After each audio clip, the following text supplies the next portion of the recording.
Hello দর্শক, আসসালামু আলাইকুম। আশা করি সবাই অনেক বেশি ভালো আছেন।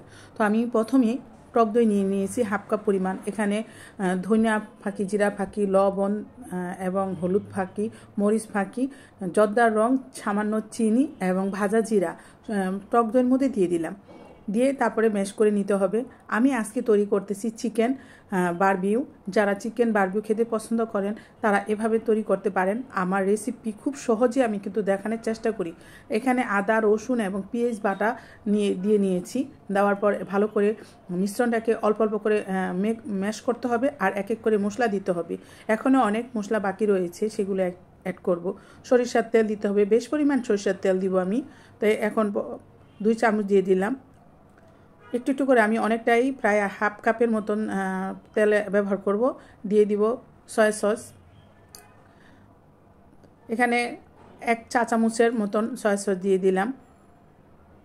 দিয়ে ভালো করে ম্যাশ করে নিতে হবে।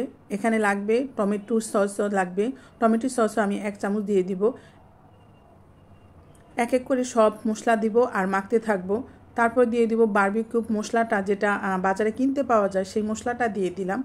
তো ভালো করে যখন মশলাটা ম্যাশ হবে তারপরে দিতে হবে চিকেনগুলা।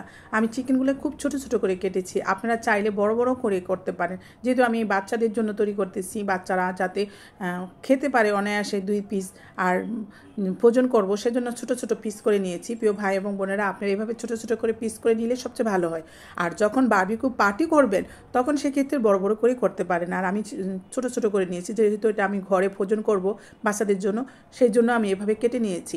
আর আপনারা অবশ্যই এভাবে করতে পারেন বাচ্চাদের জন্য, টিফিনের জন্য। এবং দূরে কোথাও ট্রাভেল করতে গেলেন, আপনারা রান্না করে বক্সে ভরে নিয়ে যেতে পারেন। অনেক ভাইয়ার আপুরা অনেক ট্রাভেল করে বাচ্চাদেরকে নিয়ে, তখন বাচ্চারা কিন্তু বাইরের জিনিস খাওয়াটা আসলে মোটেও ঠিক না। আপনারা এভাবে যদি তৈরি করে নিয়ে যান, বাচ্চারা কিন্তু অনায়াসে খাবে। তারপর বাইরে থেকে কিংবা পরোটা কিনতে পারেন, কিংবা ঘরে নান রুটি তৈরি করে নিতে পারেন। তো সেটা অনেক ভালো হয়। তো এভাবে আপনারা তৈরি করতে পারেন বারবিকিউ। তো চিকেন তান্দুরি চিকেনও বলতে পারেন, কিংবা বারবিকিউ বলতে পারেন, একই প্রসেসেই করা হয় এটা। তো ভোজন করার জন্য আমি ছোট ছোট পিস করে যেহেতু নিয়েছি, আর এটা হলো বাচ্চাদের জন্য যেহেতু তৈরি করা, সেজন্য ছোট ছোট করে নেওয়া হয়েছে। আর ছোট করলেই সবচেয়ে ভালো হয়, রেগুলার যেটা আমরা খাবো সেজন্য। আর বাদবাকিগুলো কিন্তু আমি ভোজন করে রেখে দিয়েছি। আর যেগুলো আমি এখন খাবো সেগুলো রান্না করব, ভেজে নিব। অল্প করে নিয়েছি। আর অল্প অল্প করে আমি কন্টেনারে ডিপ ফ্রিজে ফ্রোজেন করে রেখে দিয়েছি।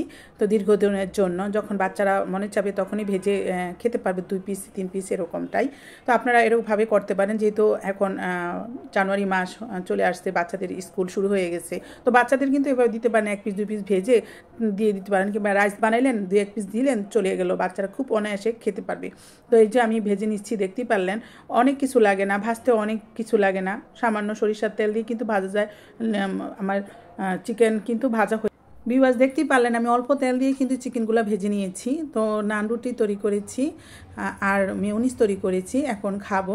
আর এই রেসিপিটা তৈরি করে যদি মেহমানকে দেন, মেহমান কিন্তু খুবই পছন্দ করে, বিশেষ করে বাচ্চারা কিন্তু খুবই পছন্দ করে। আমরা কিন্তু রেগুলার ভাত খুবই খাই, সবাই কিন্তু আমরা রেগুলার ভাত খাই। একটু ব্যতিক্রম যদি খাবারটা দেওয়া যায় তাহলে মেহমান কিন্তু খুবই খুশি হয়। তো এভাবে ট্রাই করি। সবাইকে অসংখ্য ধন্যবাদ।